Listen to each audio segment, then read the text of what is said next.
การใช้ชีวิตของคนเฮาแต่ละตอนเหมือนกับละครในชีวิตจริง เจ้าเคยได้ยินบ่ชีวิตจริงยิ่งกว่าละครแน่นอนทุกคนอาจจะเคยได้ยินคำเว้านี้เฮาลองมาเปรียบเทียบเบิ่งว่าโครงสร้างของบทละครแต่ละเรื่องมันมีที่มาและที่ไปคือแนวใดเริ่มต้นจากตัวละครเอกที่อยู่ในเรื่องจะอยู่ในสภาพแวดล้อมธรรมดาจากนั้นจะมีเหตุการณ์บางอย่างเกิดขึ้นเฮ็ดให้ตัวละครจำเป็นต้องได้ออกเดินทางผจญภัยในระหว่างทางจะพบผู้ชี้ทางให้ชีวิตหรือผู้ที่เข้ามาให้คำแนะนำแก่ชีวิตหลังจากนั้นก็จะพบอุปสรรคและสถานการณ์ที่ยากลำบากจากนั้นตัวละครเอกในเรื่องจะได้บทเรียนที่สำคัญซึ่งเฮ็ดให้ลาวเก่งขึ้นหลังจากนั้นลาวจึงนำเอาวิชาความรู้ที่เก่งกานั้นไปต่อสู้เอาชนะศัตรูและสิ่งให้ในชีวิตแล้วก็จะได้รับรางวัลกลับมาคือความสุขสิ่งต่างๆที่สวยงามในบทละครจะเกิดขึ้นบ่ได้ถ้าหากว่าตัวละครที่อยู่ในเรื่องหยุดเรียนรู้แล้วก็ทอดใจท้อใจบ่สู้ฝ่าฟันอุปสรรคนั้นไปเฮาก็จะบ่เห็นบทละครตอนจบที่มีความสุขและสมหวังในชีวิตในบทละครเฮาจะเห็นได้ว่าตัวละครเอกจะบ่มีหยังเปลี่ยนแปลงเลยถ้าว่าบ่ได้ออกจากจุดกำเนิดหรือพื้นที่ที่คุ้นเคยเมื่อพบอุปสรรคหรือสิ่งที่มันยากลำบากในชีวิตแน่นอนตัวละครเอกอยู่ในเรื่องก็ต้องส่องหาผู้ชี้ทางหรือให้คำแนะนำพร้อมทั้งรู้จักเรียนรู้บทเรียนในชีวิตและสู้อย่างบ่ทอดใจตอนจบจึงได้พบกับสิ่งที่สวยงามค่อยอยากให้ทุกคนลองคิดเบิ่งว่าชีวิตก็เหมือนกับบทละครนี้แหละเฮาคือตัวละครเอกในบทละครชีวิตของเฮาเองถ้าตอนนี้เจ้าคือตัวละครที่อยู่ในจุดเริ่มต้นอยู่ในจุดกำเนิดเจ้าจงลองออกไปซอกหาประสบการณ์ชีวิตของเจ้าซะและหาผู้ชี้ทางหรือให้คำแนะนำให้แก่ชีวิตเจ้าจะยิ่งเป็นการดี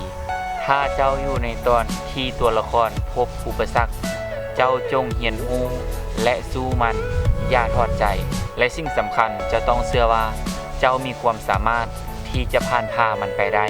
และเมื่อเจ้าชนะบทละครชีวิตของเจ้าแล้วจงกลับมาพัฒนาจุดกำเนิดกลับมาหาครอบครัวกลับมาหาคนที่เจ้ารักหรือกลับมาพัฒนาสภาพแวดล้อมสังคมที่เจ้าอยู่ให้มันดีขึ้นแนวคิดนี้มันเฮ็ดให้ค่อยรู้สึกสบายใจรู้สึกปลอดภัยและมีกำลังใจในการใช้ชีวิตและค่อยก็เชื่อว่าเฮาแต่ละคนอยู่ในจุดที่เฮาควรอยู่ขึ้นกับว่าเฮาจะสู้มันมาถึงจุดใด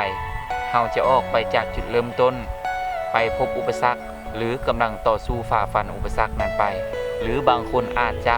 ต่อสู้และผ่านสิ่งเหล่านั้นมาได้แล้วเพราะการเดินทางออกตามหาความสำเร็จเปรียบเหมือนการปีนขึ้นไปในยอดผาสูงเพื่อพิชิตยอดผาที่สูงสุดหากเฮาบ่ยอมทอดใจค่อยเชื่อว่ามือใดมือหนึ่งเฮาก็ต้องไปถึงจุดสูงสุดของผานั้นได้หากชีวิตจริงยิ่งกว่าละครเป็นอย่างเฮาทุกคน